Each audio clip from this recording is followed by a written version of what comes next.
All right, I get ready to make another chapter in my life, and I've been talking to a bunch of my connections over in Phoenix, where I'm moving to in the next week, and I discovered how free I am now that I've freed myself from a number of addictions, especially binge eating and masturbating.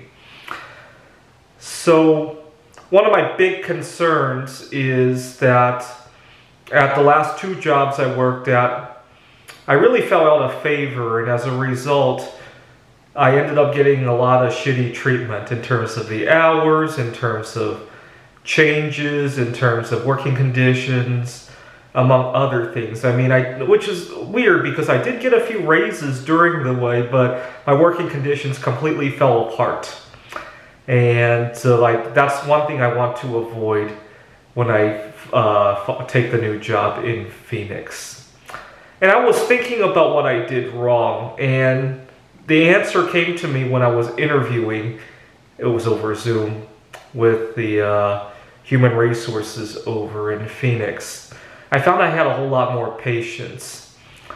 When I was working at my last job, a lot of times I had a 5-6 hour shift, and toward the end of it, I was already craving going back to my car and masturbating. I live out of my car, I got comforters, I can just toss something on top of me and masturbate. I'll usually pull away from the parking lot because I work with a lot of kids, right? And so I remember having a shift from, let's say it's 3 to 9. Keep in mind, a lot of times my boss also asked me to leave early for whatever reason. So sometimes he asked me to leave at 7 or 8. So sometimes by 6:30, I'm already thinking maybe he'll ask me to leave at 7 so I can go out to the car and masturbate. I mean, I hate having my hours cut, but as a consolation, I could at least go out to my car and masturbate. And that's the kind of thoughts that would go into my head. 7 comes and goes, and he has more work for me to do.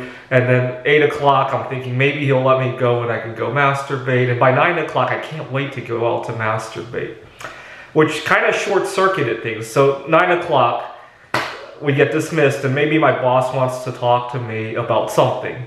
And maybe it's something that I don't 100% agree with, but at the same time, I want to get him out of my face so I can go masturbate. And so I'll put up with unfair remarks about my performance. I'll put up with unfair scheduling issues or whatever have you, right? Just to get out of my face kind of discussion, right? I noticed when I was interviewing with Phoenix, I did not have that kind of problem. In fact, I made myself let the interviewer finish without interruption, and it became a big challenge because I would wait 5 seconds thinking I don't want to interrupt him, but then I would start speaking and he would start speaking at the same time because he thought that I had questions or something like that. But at the same time, I didn't short-circuit myself, and that's the important part of it. And I think I actually got a few more concessions than I was expecting because of that. So that was good.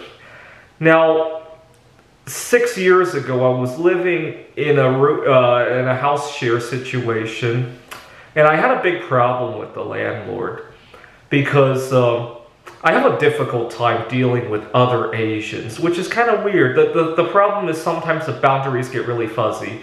You got another Asian who's a little bit older than me, and they just treat me like I'm their son or extended family member. Anyway, so I had a landlord who's, I want to say, Korean, and she had asked me, it was a house share situation, so the rent was like, I think $550 a month or something like that.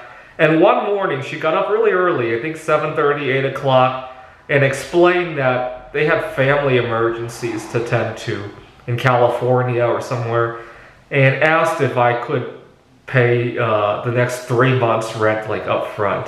And I paid it, and I think in large part because I had a number of addictions, and I just wanted to get them out of my face so I could go deal with those addictions. I had at least 3 addictions: binge eating, masturbating, and to a lesser extent writing computer games. And get out of my face, I need to do these things. Another time, my landlord had come to my room for something. I can't even remember what it was for. Maybe just even to say hello. And I got really frustrated and I stomped my feet because I needed her to go away so I could masturbate. This was back when I was 18 years old when I ran into that situation. And my landlord got very concerned and called my family. This is an Asian person, so I didn't feel too out of bounds. Like, asked if I was okay and all that. And I didn't want to tell my parents that I wanted her to go away so I could masturbate. And so, anyway, that's what addiction does. And I mean, that's the issue with my landlord at my room. May not have been the end of the world, but it really highlights that I really short-circuited what could have been good discussion, good negotiations, and other soft skills by having these addictions that cut short my ability to handle these situations.